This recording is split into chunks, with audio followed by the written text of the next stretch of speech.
Alléluia.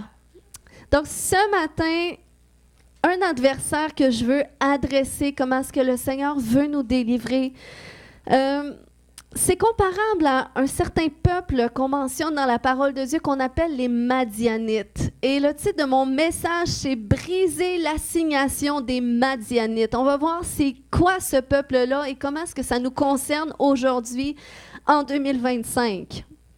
Donc, les Madianites, c'était une tribu nomade de l'Orient qui était descendant d'Abraham. Donc, Abraham, à travers sa femme, Ketura, qui a été son épouse après Sarah, il a eu un fils qu'il a appelé Madian.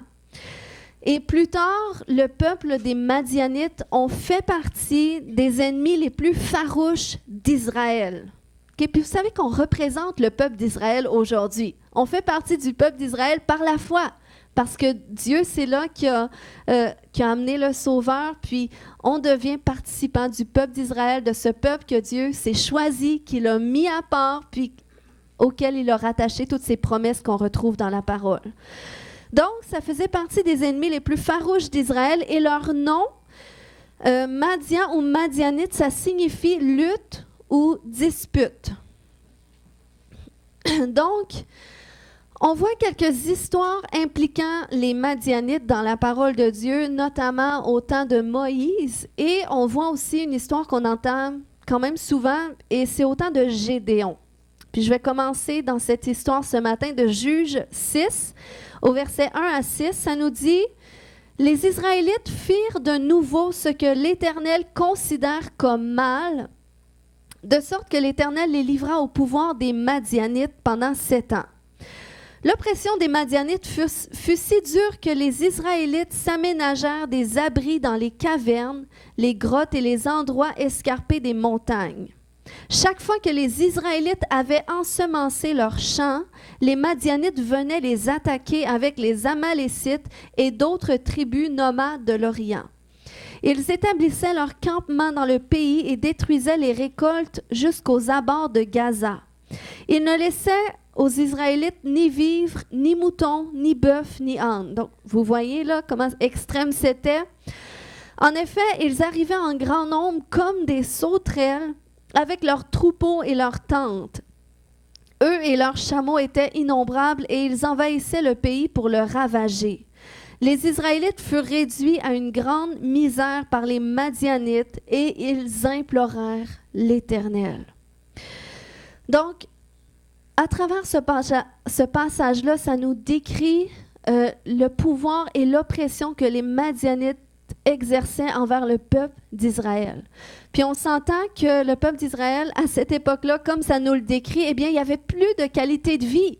OK? Ils dormaient, puis ils n'étaient pas en sécurité. Ils devaient se cacher dans des grottes. Ils devaient constamment faire attention à eux. Ils ne savaient pas quand est-ce qu'une attaque allait subvenir. C'est comme s'ils étaient en surveillance par le peuple des Madianites. Et il y avait peine à manger parce que les Madianites cherchaient à voler leur récolte. Puis il y avait peine même à vivre et à se nourrir parce que leur bétail était volé aussi. Donc, ils vivaient dans une grande misère. Puis le fait que ça compare aussi dans ce texte-là à des sauterelles, comme si que des sauterelles qui passaient, qui ravageaient tout le pays, eh bien, c'est une image parce qu'à cette époque-là, lorsque des sauterelles qui venaient sur une plantation, ça ravageait tout. Ça détruisait tout comme si il ne restait plus rien finalement. Donc, c'est le pouvoir que les Madianites, avec les autres peuples des Amalécites, qui exerçaient contre le peuple d'Israël. Donc, ils étaient vraiment désemparés à travers tout ça. Puis, le fait que ça compare à des sauterelles comme ça, eh bien, ça l'image cette malédiction qui pesait sur le peuple d'Israël à cause des péchés qu'ils avaient commis encore une fois. Dieu avait parlé de ça comme une malédiction par rapport aux sauterelles en disant dans Deutéronome 38, par exemple, à ceux qui se détourneraient de Dieu, il avait dit « Tu transporteras sur ton champ beaucoup de semences et tu feras une faible récolte, car les sauterelles la dévoreront. » Donc, c'est ce qui se produisait, mais là, c'était au moyen du peuple des Madianites. Donc, comment est-ce que cette histoire, ça nous rejoint, nous, en 2025, ou est-ce qu'on n'est peut-être pas dans le même contexte, ou est-ce qu'on ne craint peut-être pas pour notre vie parce qu'on n'est pas sous le pouvoir de terroristes? C'était un peu ça qu'ils vivaient. Mais il y a peut-être des gens qui nous regardent que c'est leur réalité parce que dans d'autres pays du monde, c'est ce qu'ils vivent. Mais il faut savoir que qu'on soit contraint à vivre le même type de situation ou non, il reste qu'on a tous un combat à mener quand même. On a tous à faire face à des ennemis parce que la Bible va nous dire que, quels que soient nos ennemis, derrière les choses de la vie qu'on peut vivre difficiles, derrière nos ennemis visibles, parfois il y a des ennemis invisibles qui s'y cachent, qui vont influencer soit les circonstances ou soit les gens qui sont participants de nos difficultés. Et c'est ce que Éphésiens 6,12 va nous dire, car nous n'avons pas à lutter contre la chair et le sang, mais contre les dominations, les autorités, les princes de ce monde des ténèbres, contre les esprits méchants dans les lieux célestes. Donc, bien que le peuple d'Israël était oppressé par les Madianites, eh bien, derrière les Madianites, il y avait un ennemi spirituel qui était là, qui les influençait à les détruire. Puis, c'est pour ça que leur seule issue de s'en sortir au peuple d'Israël, c'était de crier vers Dieu. C'est pour ça qu'avec toute leur misère, après 7 ans, ils se sont mis à implorer Dieu parce que ce type de difficulté-là que tu vis, que la seule issue pour que tu t'en sortes, c'est si Dieu intervient. Est-ce qu'il y a des gens ce matin qui comprennent qu'est-ce que je dis? Amen. Amen. Puis, l'intervention de Dieu, c'est pas seulement au moyen d'une prière que ça va venir. Des fois, oui, puis alléluia, on est content quand ça arrive. Mais souvent, Dieu va intervenir au moyen de des stratégies qui vont nous révéler que nous-mêmes, on va mettre en place. Parce que c'est ce qui s'est produit même à l'époque de Gédéon. Pour que le peuple d'Israël puisse vaincre les Madianites, eh bien, il a fallu que Dieu ait appelé Gédéon pour qu'il collabore avec lui pour la délivrance du peuple d'Israël. Et quand il a collaboré avec lui, eh bien, c'est là qu'il a révélé à Gédéon les stratégies à mettre en place. OK? Donc, c'était pas seulement, Gédéon n'avait pas seulement besoin de prier, mais il avait besoin de savoir, OK, mais comment est-ce qu'on va faire? Et Dieu lui a dit, étape par étape, qu'est-ce qu'il devait faire. Donc, c'est la même chose pour nous. Si nous, on veut vaincre nos ennemis derrière des combats récurrents qu'on vit à l'extérieur de nous, on a besoin de connaître les stratégies de Dieu. Seigneur, qu'est-ce que je dois faire pour me sortir de cette situation? Qu'est-ce que je dois mettre en place? Amen. Donc, on a besoin des stratégies de Dieu parce que ce n'est pas nécessairement à nous de commencer à mener le combat spirituel pour attaquer nos ennemis. Des fois, oui, ça dépend des combats. Mais lorsque tu vis une oppression qui est extérieure, que ça affecte ta vie extérieure, puis intérieure aussi, parce que c'est quand même connecté, eh bien, tu as besoin des stratégies de Dieu, puis tu as besoin de comprendre que c'est Dieu qui va s'occuper de ton ennemi. Toi, tu dois faire ce qu'il te demande. C'est comme lorsque Dieu a sorti le peuple d'Israël de l'Égypte par la main de Moïse. Eh bien, Dieu a révélé au peuple qu'est-ce qu'il devait faire. Puis, j'ai partagé justement ce verset-là tout à l'heure dans Exode 14, 13, où est-ce que Moïse avait dit au peuple, ne craignez rien, restez en place. Donc, c'est comme, ils ont passé de esclaves à armés, OK, en un instant, le peuple d'Israël, parce qu'il était esclave du peuple d'Égypte. Mais là, Dieu a permis, il a ouvert une brèche pour qu'ils puissent sortir. Et là, tout d'un coup, ils étaient devenus une armée, mais il n'y avait pas à combattre comme une armée. Dieu leur avait dit, ne craignez rien, ça c'est important, ne craignez rien, restez en place et regardez la délivrance que l'Éternel va vous accorder en ce jour. Est-ce que Dieu parle à quelqu'un aujourd'hui? Car les Égyptiens que vous voyez aujourd'hui, vous ne les verrez plus jamais.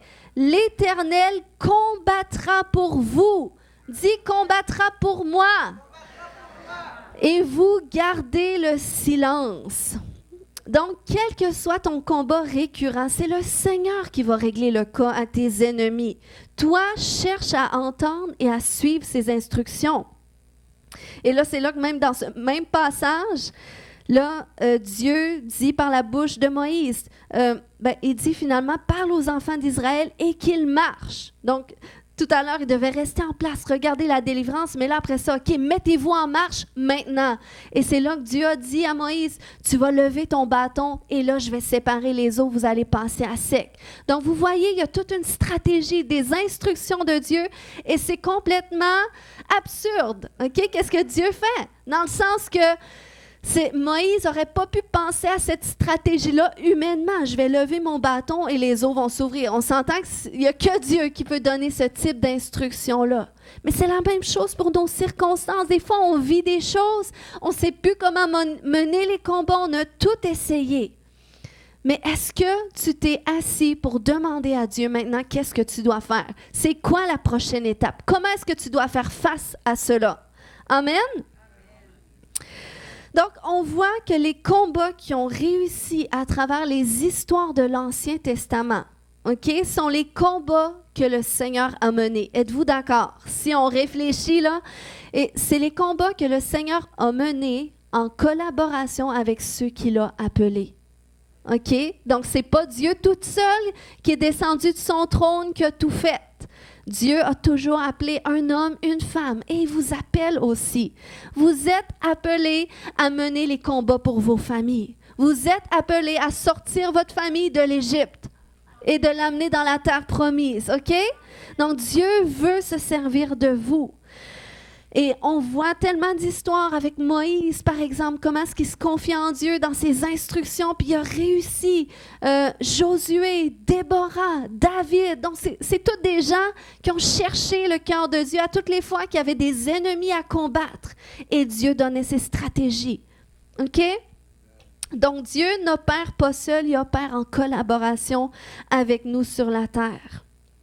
J'aimerais te dire ce matin que quels que soient les ravages redondants que l'ennemi fait dans ta vie, eh bien, Dieu a une solution pour toi.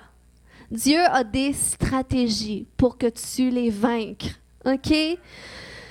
Puis, tu sais, des fois, comment est-ce qu'on... Je parle des Madianites. On voit un petit peu qu'est-ce qu'ils faisaient au peuple d'Israël du temps de Gédéon. Mais comment est-ce que ça peut se traduire pour nous aujourd'hui? Des fois, où est-ce qu'on réalise, moi, je pense que je suis sous une assignation de Madianite dans ma vie parce qu'à toutes les fois que je commence quelque chose, ça n'aboutit pas. À toutes les fois que je travaille dur pour quelque chose. Je me rends pas au bout. Je vois pas ma bénédiction qui va avec. Je travaille tellement dur pour avoir une promotion. Mais aussitôt que je suis proche de l'avoir, il y a quelque chose qui se passe pour tout défaire. Aussitôt que là, je reprends le dessus dans ma santé, eh bien là, paf, il se passe quelque chose, puis ma santé revient par terre. Donc, c'est un petit peu comme ça que l'ennemi fait à ce niveau-là. C'est que tu travailles durement, avec acharnement. Tu essaies de percer pour voir le Seigneur, pour voir une percée même dans tes finances. Mais il se passe toujours quelque chose qui vient faire en sorte que finalement, tu es dans le trou. OK? C'était notre témoignage à moi et mon mari quand on s'est mariés au début. Il nous arrivait toujours une épreuve financière. Puis, autant qu'on était juste dans notre budget, on n'avait pas plus si on avait une épreuve. Ça manquait pas le coup. Il arrivait tout le temps, puis ça coûte de 1000, 2000. Tu sais, quand ta voiture brise ou quand c'est des bris de maison, c'est pas des petits 100 $, OK? Souvent, c'est à coût de 1000, puis on n'avait pas le choix. Il fallait toujours emprunter, puis on n'était pas bénis financièrement. C'était vraiment un combat. Jusqu'à ce que le Seigneur nous donne des stratégies. Puis que, par la grâce de Dieu, avec l'aide de Dieu, aujourd'hui, on peut témoigner qu'on a vu la main de Dieu. Puis on la voit encore aujourd'hui. Amen. Donc, quel que soit ce que tu vis comme difficulté, ce n'est pas la volonté parfaite de Dieu pour toi. Donc, n'accepte pas ces circonstances. OK? Jean 10,10 nous dit, le voleur vient seulement pour voler, pour tuer, pour détruire. Donc, si tu vis ça, c'est le voleur. Mais Jésus dit, moi, je suis venu afin que les hommes aient la vie, une vie abondante. pas que tu sois dans la misère, pas que tu sois désespéré, pas que tout le temps l'ennemi vienne voler qu'est-ce que tu essaies de bâtir. Puis la clé, OK, pour vivre cette vie abondante-là que Jésus a pour toi, c'est en te tournant vers Dieu, c'est en suivant Jésus. Jésus a des instructions pour toi. Quand il dit « Viens à moi, toi qui es fatigué, chargé, je vais te donner du repos », bien, un peu plus tard, il va dire « Suis mes instructions ». Donc, c'est pas tout de te décharger, de dire comment ça va mal, puis Seigneur, je prends ton joug qui est doux et léger. C'est aussi d'entendre les instructions du Seigneur. Maintenant, qu'est-ce que je fais? Comment est-ce que je dois passer à travers de ça? OK? Puis, Dieu peut te parler directement. Des fois, les instructions vont venir dans des temps comme ça, avec le Seigneur, dans ton intimité. Ou des fois, ça va venir par la bouche des personnes autour de toi. Puis, il faut être attentif à ça. La Bible nous dit que le salut est dans un grand nombre de conseillers. Il faut savoir aussi à qui qu'on se confie. Si on parle à gauche, à droite de qu'est-ce qu'on vit, à des gens qui ne sont pas nécessairement remplis du Saint-Esprit, qui n'ont pas nécessairement accès à la même sagesse, même si Dieu peut parfois les utiliser aussi. Mais des fois, il faut faire attention parce qu'il y a ce type de personnes-là qu'on peut aimer s'ouvrir parce qu'on est habitué, mais tu te rends compte que ça mène à rien. Toutes les fois que tu y parles, ça te rappelle combien ta situation est pénible, puis finalement, ça ne donne aucune solution. Donc, on doit faire attention à ça aussi. Mais sur ce chemin de libération, OK, Dieu va nous montrer l'issue par lequel l'ennemi entre. Puis pour Gédéon, un droit légal par lequel les Madianites venaient voler la bénédiction de l'Éternel sur leur vie, eh bien, c'était au moyen de l'idolâtrie. On voit ça dans Juges 6:10, où Dieu avait dit « Je vous ai dit, je suis l'Éternel, votre Dieu, ne craignez pas », dans le sens ne servez pas les dieux des Amoréens dont vous habitez le pays, mais vous ne m'avez pas écouté. Donc, c'est pour ça qu'ils ont tombé sous l'oppression des Madianites. C'est parce qu'ils ont tombé dans l'idolâtrie. Puis l'idolâtrie aujourd'hui, pour nous, ça s'exprime dans tout ce qu'on peut mettre devant Dieu. Que ce soit l'entretien d'un péché, que ce soit une dépendance, que ce soit même des fois le travail. Des fois, ça peut être même le ministère peut devenir une idole. Les bonnes œuvres ou tes passe-temps. Quand il y a quelque chose dans ta vie qui vole ton temps avec Dieu ou qui vole le bien que Dieu pourrait te procurer, OK? Ou qui vole la place de Dieu, eh bien, c'est comme une idole. Et ça, le Seigneur nous appelle à sonder nos cœurs. Puis, une chose qui rendait le peuple d'Israël vulnérable à l'idolâtrie, puis on l'a vu à quelques endroits, eh bien, c'est lorsqu'ils se mettaient avec les femmes des autres peuples. Donc, c'était ce qui faisait en sorte que tout d'un coup, ils se mettaient à adorer les autres dieux. Puis, c'est ce qui s'est produit à l'époque de Moïse, où est-ce qu'on parle des Madianites. Donc, juste pour vous expliquer, parce que je n'ai pas les versets ce matin, mais si vous voulez aller voir à la maison, c'est dans Nombre 22 qu'on en parle. Eh bien, à un certain moment donné, les rois du peuple de Moabites et des Madianites, eh bien, ils ont vu la grande armée d'Israël. Et là, tout d'un coup, ils étaient effrayés. Parce qu'ils entendaient aussi tous les témoignages de comment est-ce qu'ils remportaient les victoires sur les peuples. Donc, ils se sont mis à craindre le peuple d'Israël. Donc, qu'est-ce qu'ils ont fait? C'est qu'ils sont allés chercher un faux prophète. Ils sont allés chercher Balaam pour lui demander de maudire ce peuple parce qu'ils se sont dit, cette immense armée-là, on ne pourra jamais les abattre. Mais si, par exemple, on les maudit, eh bien là, on va pouvoir avoir pouvoir sur eux finalement. Et ils sont allés chercher ce prophète, ce faux prophète, Balaam. C'est un faux prophète. Pourquoi? Parce que cet homme-là entendait de Dieu. Il se proclamait comme même un serviteur, un prophète de Dieu. Mais ce qui est arrivé, c'est que c'est son cœur qui n'était pas droit devant Dieu. Il cherchait à entendre Dieu, à parler de la part de Dieu pour ses bénéfices personnels qui n'étaient pas selon le cœur de Dieu, parce que lui, il était avide du gain, c'est ce qui l'intéressait. Puis là, finalement, quand il est arrivé sur le territoire, il savait, il n'a pas été capable de maudire le peuple de Dieu. Et ça nous encourage, parce qu'il y a un verset dans la Bible, dans Proverbe 26:2, qui nous dit que la malédiction sans cause n'a point d'effet. Tu sais, des fois, ça peut nous faire peur. On se dit, ben cette personne-là m'a maudit, ou je me suis fait jeter un sort, ou j'ai vu un sorcier, puis là, on a peur. Mais la Bible nous dit que la malédiction sans cause n'a point d'effet, que toute langue qui s'élève en justice contre toi, il la condamne. Fait qu'à ce moment-là, le peuple d'Israël ne pouvait pas être maudit parce qu'il avait déjà été béni. Lorsque tu expérimentes la délivrance, tu passes de la malédiction à la bénédiction. Donc, quelles que soient les malédictions que l'ennemi essaie d'envoyer contre toi, ça ne peut pas prospérer parce que tu es rendu dans le camp des bénis. Amen? Donc, si ça peut vous rassurer ce matin, des fois, il y a des malédictions qui pèsent contre nous parce qu'on a donné accès, comme le peuple d'Israël au moment de Gédéon. Là, cette malédiction des sauterelles qui viennent toutes dévorer. Pourquoi? Parce que là, ils ont tombé dans l'idolâtrie. Ils ont tombé dans le péché. Donc, nous, si on tombe puis on entretient dans ce dans quoi on tombe, eh bien là, on risque de se mettre sous le pouvoir de la malédiction. Alors, le Seigneur nous appelle à sonder notre cœur. Donc, là, il n'a pas réussi à maudire le peuple d'Israël. Mais par contre, parce que c'était quand même un devin, OK? Puis il était avide du gain. Donc, il savait tortueusement qu'est-ce que le peuple d'Israël avait besoin pour tomber. Il savait qu'est-ce qui pourrait être une pierre d'achoppement contre le peuple d'Israël. Qu'est-ce qui pourrait être une occasion de chute. Et c'était quoi? C'était les femmes des Madianites.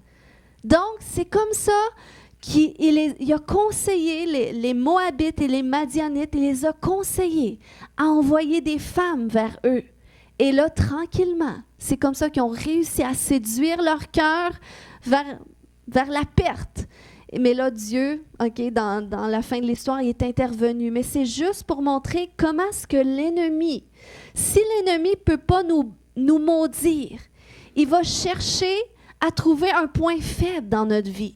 Il va chercher à voir notre vulnérabilité pour voir justement où est-ce qu'il pourrait avoir un pouvoir sur nous. Parce que la Bible va nous dire que Balaam avait un esprit d'égarement. Donc, il était capable de voir comment est-ce qu'on pourrait égarer le peuple.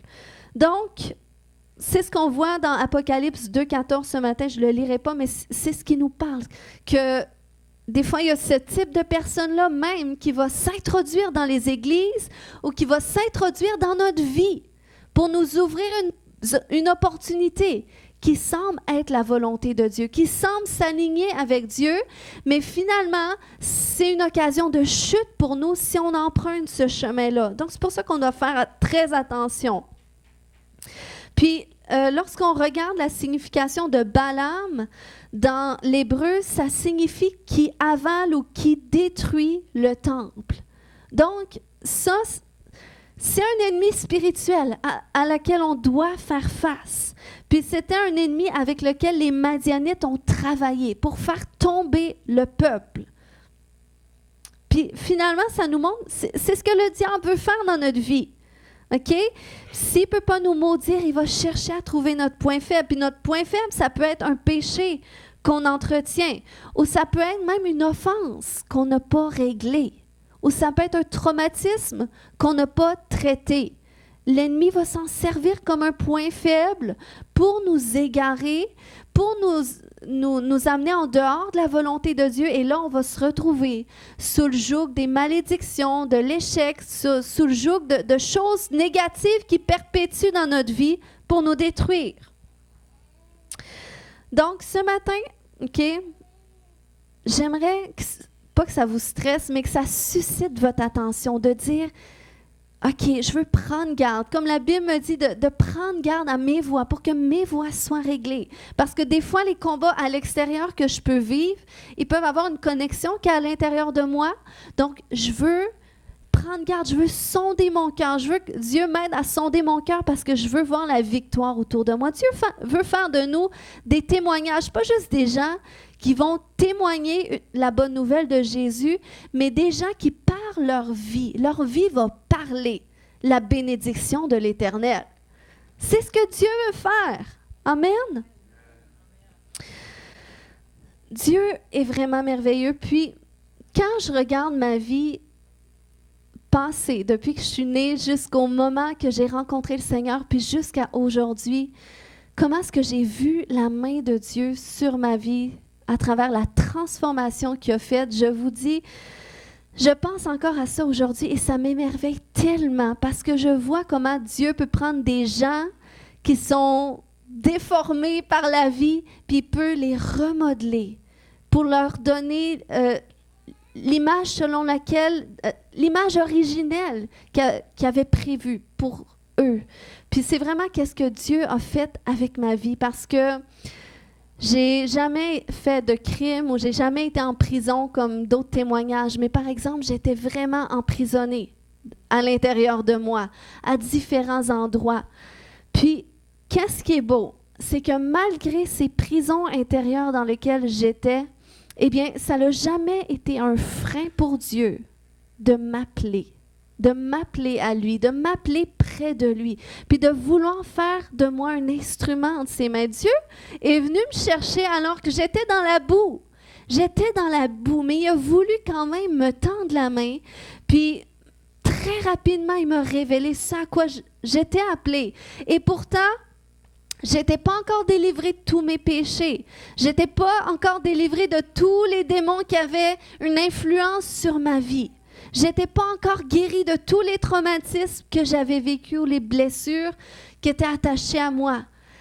Mais malgré tout ça, ça n'a pas été un frein pour Dieu. Et je veux vous encourager, quel que soit ce que vous vivez, ce n'est pas un frein pour Dieu de vous avoir appelé, de vous avoir choisi pour être un témoignage pour lui, là où est-ce qu'il vous a placé.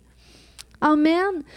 Puis, quand je regarde, tu sais, Moïse, dans la parole de Dieu, vous savez, avant de rentrer dans son appel, eh bien, là, il s'est passé toute une histoire parce que finalement, il a grandi dans le palais royal, Moïse. Il a été sauvé par la sœur de Pharaon.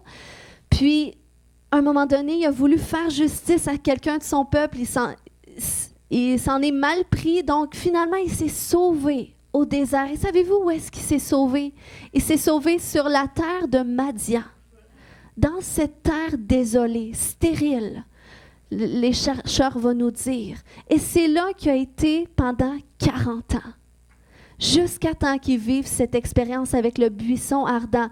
Donc, des fois, il faut que tu passes par ces chemins de dévastation, de stérilité, pour que Dieu finalement te prenne à part, te révèle qui tu es et ce à quoi tu es appelé. Donc, c'est pour ça que quel que soit ce que tu vis, quel que soit ce qui n'est pas réglé aujourd'hui, sache que des fois, c'est un parcours nécessaire pour te rendre dans ta promesse, là où est-ce que Dieu a planifié que tu sois. Et j'aimerais ce matin que tu puisses saisir cela, que tes difficultés, ce n'est pas ta finalité, ce n'est pas qu'est-ce que Dieu a pour toi. OK?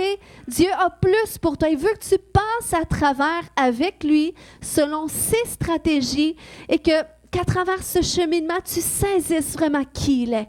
Tu saisisses aussi qui tu es et ce à quoi tu es appelé. Il faut dire, Dieu, à travers mon cheminement, où est-ce qu'il m'a sorti des ténèbres, où est-ce qu'il m'a équipé pour le servir, où est-ce qu'il m'a appelé à son service.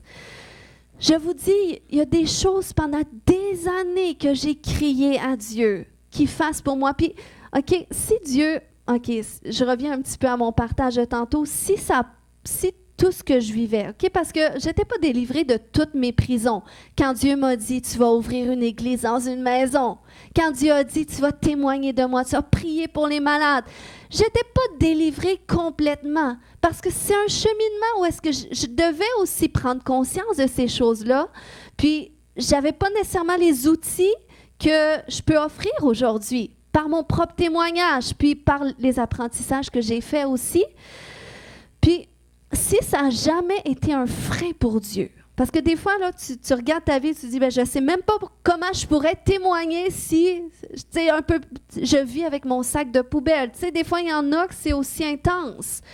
Mais je crois que si ça n'a pas été un frein pour Dieu, c'est parce que Dieu voyait mon cœur, OK? Puis j'ai toujours eu ce cœur de vouloir suivre Jésus. Depuis que je l'ai rencontré, de vouloir suivre Jésus. Puis d'avoir ce cœur qui veut grandir, ce cœur qui veut se laisser former, transformer. Et je crois que c'est ça, quand Dieu dit qu'il se cherche des hommes et des femmes selon son cœur, ce n'est pas des hommes et des femmes qui sont déjà arrivés, puis qui sont parfaits, puis qui connaissent tout, qui ont tout compris. Probablement que ça va être quand on va se rendre de l'autre côté. Amen? Il y a une personne qui saisit ce matin. Donc, mais Dieu se cherche des hommes et des femmes qui veulent le suivre. Qui veulent le suivre et dans cette disposition de cœur. C'est dans ton cœur que ça commence de vouloir suivre Jésus. Tes actions viennent après, mais c'est dans ton cœur. Puis quand tu veux suivre Jésus coûte, que tu te confies en lui, que tu sois à terre, que tu sois debout, tu te tiens dans sa présence. Tu réalises que Jésus, c'est tout ce que tu as besoin, que c'est ta fondation, que c'est ton roc, que tu as besoin de lui, puis que tu es capable d'être humble aussi, de te laisser briser, reformer. Des fois, ça fait mal. Des fois, Dieu va utiliser des gens parce que le fer aiguise le fer, puis c'est nécessaire. C'est à travers les autres, des fois, qu'on va voir le reflet de notre miroir. Mais si tu es capable de te laisser transformer par Dieu, puis il voit ton cœur, eh bien, ça ne sera pas un frein pour lui de t'utiliser pour faire une différence. Amen. Pour être un instrument entre ses mains pour étendre le royaume de Dieu. Donc, Dieu a vu le cœur de Moïse. Puis Moïse, pendant 40 ans, il est allé dans cette terre-là, qui était peut-être une image de l'état de son âme, où est-ce qu'il a dû se découvrir lui-même, puis découvrir ce à quoi il était destiné. Et Dieu est venu. Et Dieu l'a sorti de cette terre-là, et il l'a mis à la tête de son peuple. Amen. Et Dieu veut te sortir de tes terres de désolation, des endroits stériles de ta vie. Dieu veut t'en sortir parce qu'il dit dans Joël 2,25, « Je vous remplacerai les années qu'ont dévoré la sauterelle. » Ça, c'est les promesses de Dieu. Amen.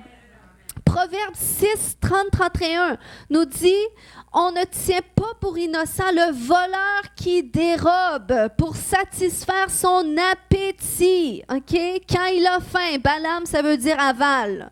Si on le trouve, il fera une restitution au septuple. Il donnera tout ce qu'il a dans sa maison. Donc, c'est comme ça que Dieu veut traiter notre ennemi. Quelles que soient les difficultés que tu vis, si ce matin, tu es conscient que assez, c'est assez. Assez, c'est assez d'être sous le pouvoir des Madianites. Moi, je réalise que qu'est-ce que je vis, ça ne reflète pas la bénédiction qui est dans la parole de Dieu. Donc maintenant, je vais aller chercher les stratégies. Je vais aller saisir qu'est-ce que je dois faire pour vivre la victoire. Amen. Parce que c'est une année de restitution. C'est l'année où l'ennemi doit restituer au septuple tout ce qu'il a volé. Et je peux vous dire que l'ennemi a restitué dans ma vie. Parce que qu'est-ce que Dieu a fait avec moi aujourd'hui? Cette transformation qui continue de faire encore. Mais juste qu'est-ce que j'expérimente aujourd'hui? Je dis, wow! Dieu fait vraiment des miracles. Dieu fait vraiment des miracles. Aucun homme ne peut changer l'âme d'une personne. On s'entend? Puis dans la société, oui, ils peuvent nous donner des outils, nous donner une médication, des fois pour nous aider, mais l'œuvre que Dieu fait, il nous reforme, il nous régénère, il nous renouvelle, il restaure notre être intérieur, puis l'extérieur aussi. Amen. Donc, Dieu veut te donner les stratégies ce matin sur la façon de remporter la victoire. C'est comme Gédéon, avant qu'il aille au combat.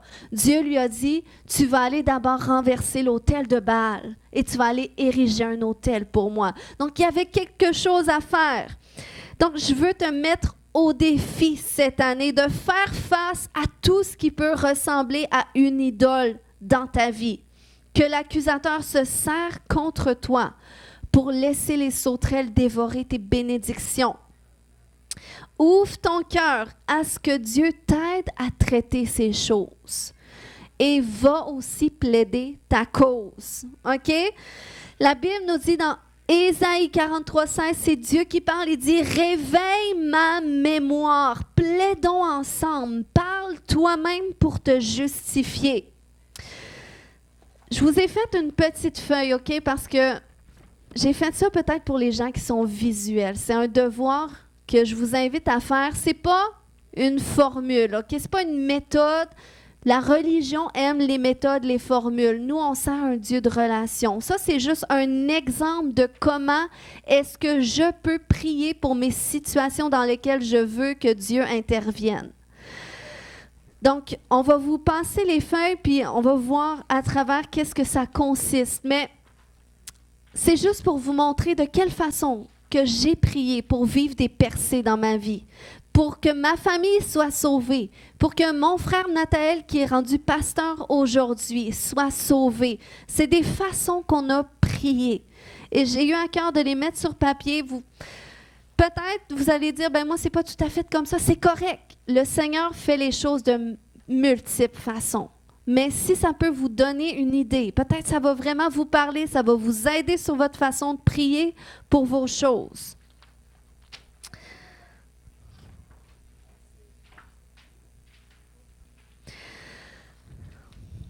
Alléluia.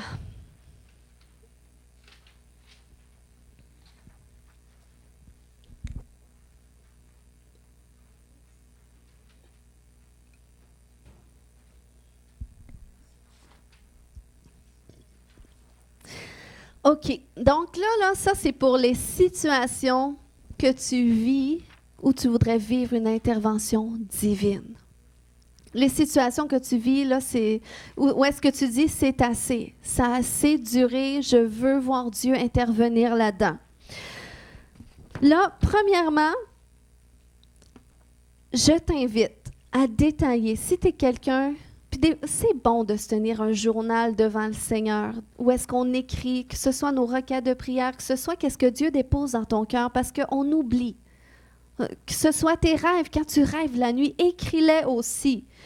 Donc, tu peux l'écrire sur cette feuille. Tu commences par détailler les luttes que tu vis. Puis moi, j'ai mis des exemples que je ne lirai pas maintenant, mais c'est des exemples personnels. Puis ça ressemble à ce qu'on avait fait quand on vivait des dettes là, financières puis qu'on ne réussissait pas à s'en sortir. C'est comme ça qu'on a mené ça devant le Seigneur puis il est vraiment intervenu. Donc, premièrement, qu'est-ce que tu peux faire? C'est que tu détailles ta situation, les luttes que tu vis. Puis c'est important de faire ça parce que si on ne fait pas ça, on va rester à cet endroit-là où est-ce que devant le Seigneur, c'est tout le temps ça qui revient. Qu'est-ce qui ne va pas qu'on vit? Puis finalement, on ne voit jamais de percée parce qu'on est toujours là-dedans. Là, tu écris ça. Ensuite, tu peux écrire ta demande de restitution. Qu'est-ce que l'ennemi doit restituer? Dans le fond, c'est qu'est-ce que tu veux vivre comme changement dans ta situation. Tu l'écris là, il faut que ce soit clair. Des fois, on dit, ouais, mais Dieu connaît tout, Dieu le sait. Oui, mais il veut t'entendre le dire aussi, il veut t'entendre le définir. Tu détailles les choses. Puis ça, c'est pour une situation à la fois. Vous pouvez le faire pour toutes vos situations. Ensuite, les stratégies divines. C'est pas tout de prier, ça nous prend les stratégies. Tu dis, voilà ma situation que je vis, je suis tannée de vivre ça, je veux vivre une intervention divine. Je voudrais que tu fasses ça, Seigneur, dans ma vie.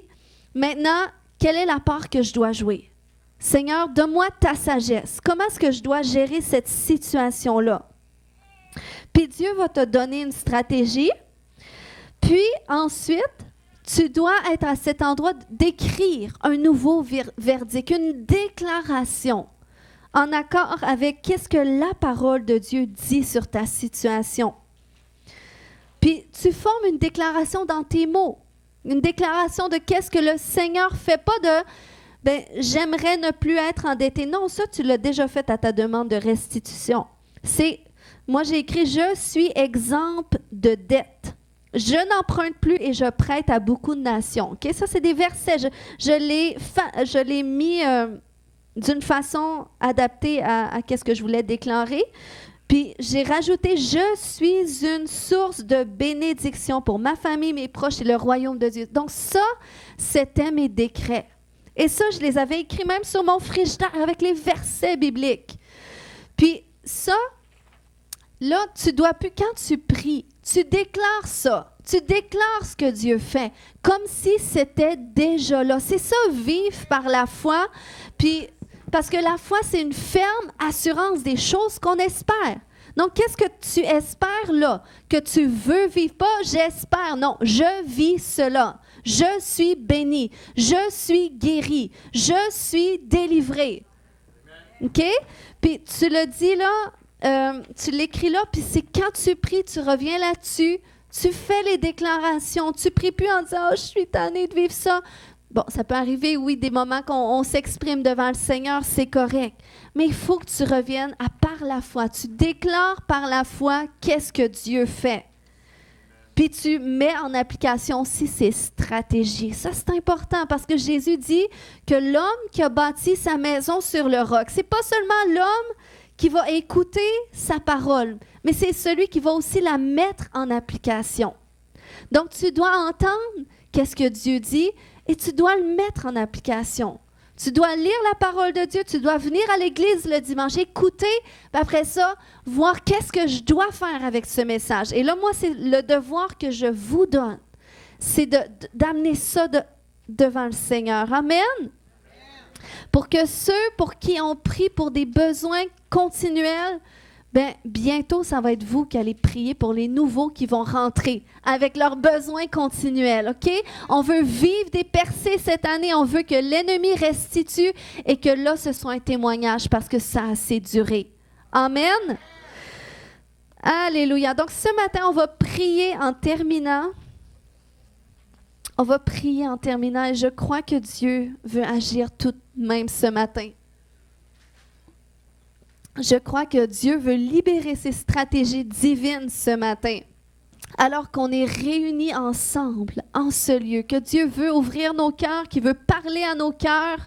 Donc, est-ce qu'on peut se lever ensemble? Alléluia, merci Jésus. Merci Père que tu as des stratégies pour nous, que tu as des solutions pour nous, Seigneur Dieu.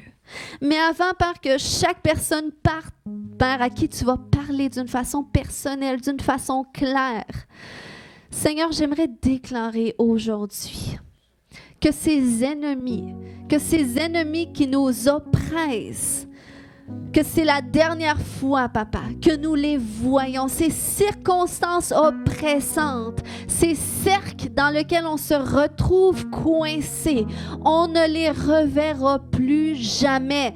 Parce que, Seigneur, tu viens nous accorder la délivrance. Oui, Père, tu viens nous accorder la délivrance, Seigneur Dieu. Alléluia. Kaya shore ke mataya shoto kotodo. Ke mama yashonto. Seigneur, mets sur le cœur de chaque personne quelle est la situation. Quelle est la situation que tu dis aujourd'hui? Que ça va percer, qu'il y a une percée qui va venir, qu'il y a une issue qui va s'ouvrir, qu'il y a une restitution qui va arriver. Seigneur, quelles sont ces situations? J'aimerais, Papa, que tu viennes nous animer d'un courage, un zèle, alléluia, pour dire, nous allons mener le combat comme Gédéon qui s'est levé. Alléluia, nous allons nous lever en vaillants héros au nom de Jésus parce que Seigneur, toi-même, tu promets de combattre avec nous. Toi-même, tu viens nous délivrer.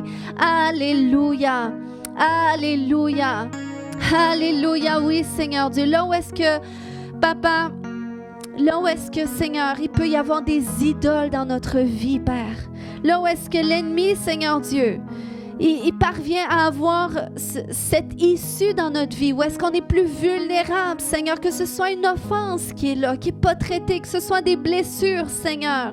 Je prie, Père, que tu nous montres ces choses, que tu nous montres afin, Seigneur Dieu, qu'on ferme ces issues-là, Seigneur, qu'on traite qu'est-ce qui doit être traité, Papa, qu'on confronte qu'est-ce qui doit être confronté. Et Seigneur, je prie, Papa, que tu nous fasses entendre ta voix. Seigneur, on fait appel à ta sagesse. On fait appel à tes instructions divines pour nos situations. Alléluia, Dieu a des instructions pour toi. Au nom de Jésus, Papa, libère le don de connaissance ce matin. Libère le don de connaissance ce matin, des paroles de connaissance. Auparavant, on n'entendait pas la stratégie, mais à partir d'aujourd'hui, il y a une stratégie nouvelle à laquelle on n'avait pas pensé. Cette stratégie arrive, elle vient. Alléluia. Et des fois, la stratégie de Dieu, ça va être attends un mois, persévère encore 2 semaines. Alléluia. Oh Seigneur, on ouvre notre cœur ce matin. On ouvre notre cœur ce matin et viens déverser ces stratégies. Alléluia. Oh, viens parler à nos âmes ce matin. Viens nous exhorter. Koya shoreke mataya. Koya shoreke mata. Koya shoreke. Est-ce que tu peux prendre la main de ton voisin ce matin? Et on va déclarer. Commence à déclarer que tu viens briser l'assignation des Madianites dans sa vie. Alléluia. Je viens briser ce matin l'assignation du voleur dans ta vie. Tout ce qui vient dérober ta santé, tout ce qui vient dérober même ton épanouissement spirituel, peut-être même ton épanouissement dans ton mariage, tout ce qui tend à voler tes finances, tout ce qui tend à voler ton bien-être ce matin, nous venons le briser au nom de Jésus. Nous venons le terrasser ce matin. Alléluia. Nous venons dire c'est fini. Tout ce qui vole la santé à mes enfants, au nom de Jésus, je le brise maintenant. Je brise cette assignation du voleur au nom de Jésus. Alléluia. Alléluia. Oh, tout ce qui amenait du délai, même peut-être dans tes processus de résidence. C'est long ce matin. On vient mettre fin au délai au nom de Jésus. On vient mettre fin à tout ce qui bloque. Alléluia. Tout ce qui vole ta bénédiction. Tout ce qui étouffe ta bénédiction. Tout ce qui étouffe ton potentiel même. Tout ce qui t'empêche de découvrir qui tu es vraiment. Et d'entendre ton Dieu. De vivre une expérience plus profonde avec Dieu. On le brise ce matin. Au nom de Jésus. Oh, les voiles tombent ce matin. Les voiles tombent ce matin. Tu vois clairement ta situation telle qu'elle est. Tu vois clairement les choses telles qu'elles le sont et tu reçois la stratégie. Tu reçois qu'est-ce qu'il faut faire. Alléluia. Alléluia. Alléluia. Kaya shoreke mata. Oh, ce matin, je sens qu'il y a des hommes de conseil, des hommes de sagesse qui vont se lever, qui vont ressortir. Alléluia.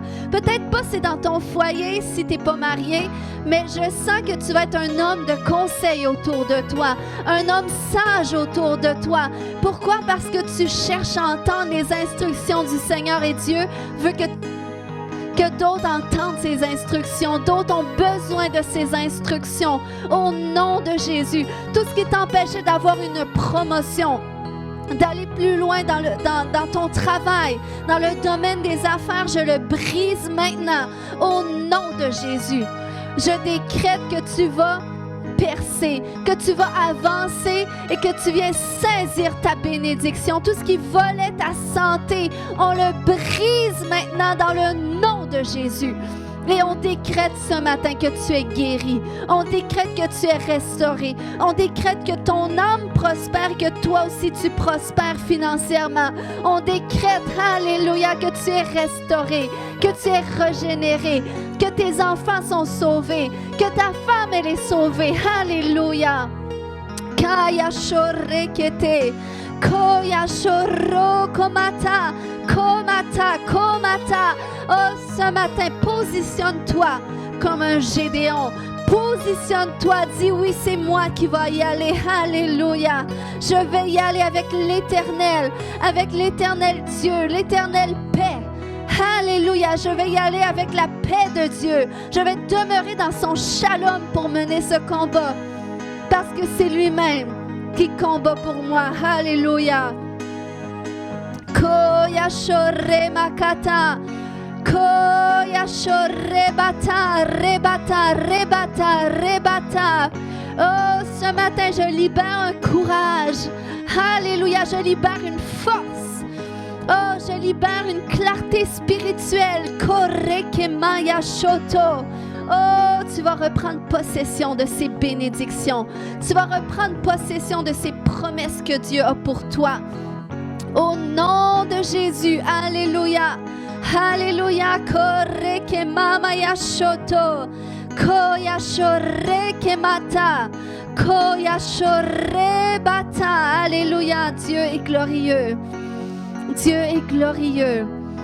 C'est notre Dieu qui combat pour nous et qui nous assure la victoire. Alléluia. Merci, Papa.